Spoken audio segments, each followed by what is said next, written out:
بسم اللہ الرحمن الرحیم۔ صرف 5 منٹ کا مدرسہ قرآن و حدیث کی روشنی میں 47واں دن 17 صفر المظفر۔ نمبر 1 اسلامی تاریخ۔ حضرت حزقیل علیہ السلام۔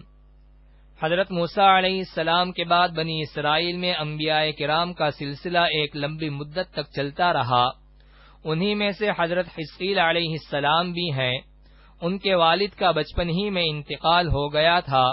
نبوت کے بعد ایک زمانے تک وہ بنی اسرائیل کی رہنمائی کرتے رہے اور حق کی راہ دکھاتے رہے۔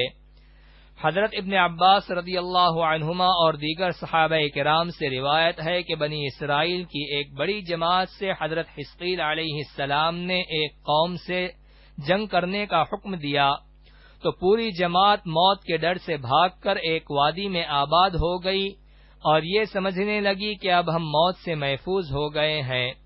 اللہ تعالی نے ان کے اس غلط عقیدے کی اصلاح کے لیے ان پر موت طاری کر دی۔ ایک ہفتے کے بعد جب ادھر سے حضرت حزقیل علیہ السلام کا گزر ہوا تو ان کی حالت پر افسوس کرتے ہوئے اللہ تعالی سے دوبارہ زندگی عطا کرنے کی دعا فرمائی۔ اللہ تعالی نے دعا قبول فرمائی اور ان کو دوبارہ زندہ کر دیا تاکہ ان کی زندگی دوسرے لوگوں کے لیے عبرت و نصیحت کا باعث بنے۔ قرآن کریم میں بھی اس واقعے کا تذکرہ کیا گیا ہے۔ نمبر 2 اللہ کی قدرت۔ ریشم کا کیڑا۔ اللہ تعالی نے ایک خاص قسم کی تتلی پیدا فرمائی ہے، اس کے انڈوں سے ریشم کے کیڑے نکلتے ہیں۔ یہ درختوں کے ہرے بھرے پتوں کو کھاتے رہتے ہیں اور ان کے منہ سے ریشم کا باریک اور قیمتی تار نکلتا رہتا ہے جسے وہ اپنے بدن پر لپیٹتے رہتے ہیں۔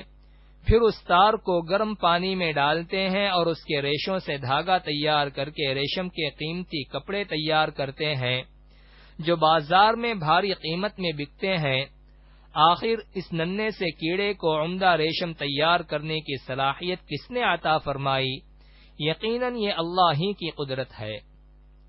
نمبر 3 ایک فرض کے بارے میں۔ نماز جنازہ فرض کفایہ ہے۔ رسول اللہ صلی اللہ علیہ وسلم نے 7 چیزوں کا حکم دیا جس میں سے ایک جنازے میں شریک ہونا بھی ہے۔ نوٹ: نماز جنازہ فرض کفایہ ہے۔ فرض کفایہ ایسے فرض کو کہتے ہیں جو ہر ایک پر فرض ہو، لیکن ان میں سے کسی نے بھی اگر ادا کر دیا تو سب کی طرف سے کافی ہو جائے گا۔ نمبر 4 ایک سنت کے بارے میں۔ ہاتھ پیر کی انگلیوں کا خلال کرنا۔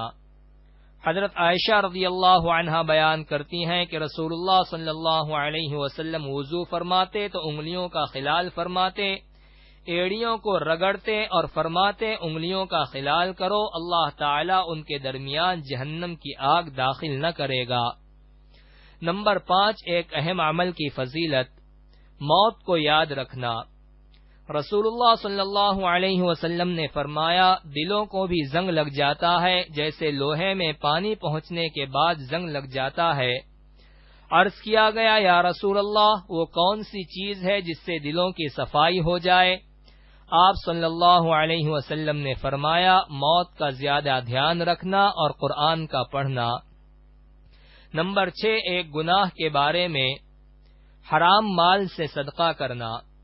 رسول اللہ صلی اللہ علیہ وسلم نے فرمایا بغیر وضو کے نماز قبول نہیں ہوتی، اسی طرح حرام مال سے صدقہ قبول نہیں ہوتا۔ نمبر 7 دنیا کے بارے میں۔ مصیبتیں کس پر آسان؟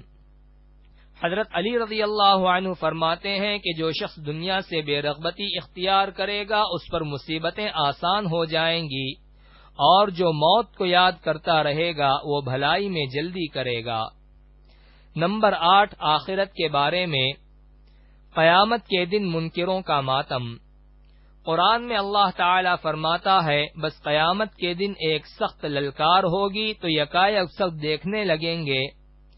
یہ منکر و گنہگار کہیں گے ہائے ہماری بربادی، یہ تو وہی بدلے کا دن ہے۔ کہا جائے گا ہاں یہ وہی فیصلے کا دن ہے جس کو تم جھٹلایا کرتے تھے۔ نمبر 9 طب نبوی سے علاج۔ ٹھنڈے پانی سے بخار کا علاج۔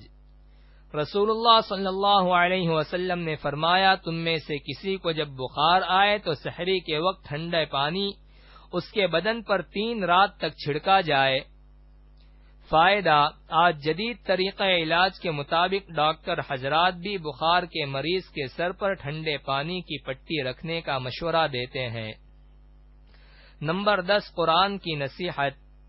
قرآن میں اللہ تعالی فرماتا ہے، اے انسانو، بے شک تمہارے پاس یہ رسول حق بات لے کر تمہارے رب کی طرف سے آ چکا ہے، لہذا تم ایمان لے آؤ، یہ ایمان لانا تمہارے لیے بہتر ہوگا۔ اگر تم انکار کرتے ہو تو خوب سمجھ لو کہ آسمانوں اور زمین کا مالک اللہ تعالی ہی ہے، اور اللہ تعالی سب کچھ جاننے والا، بڑی حکمت والا ہے۔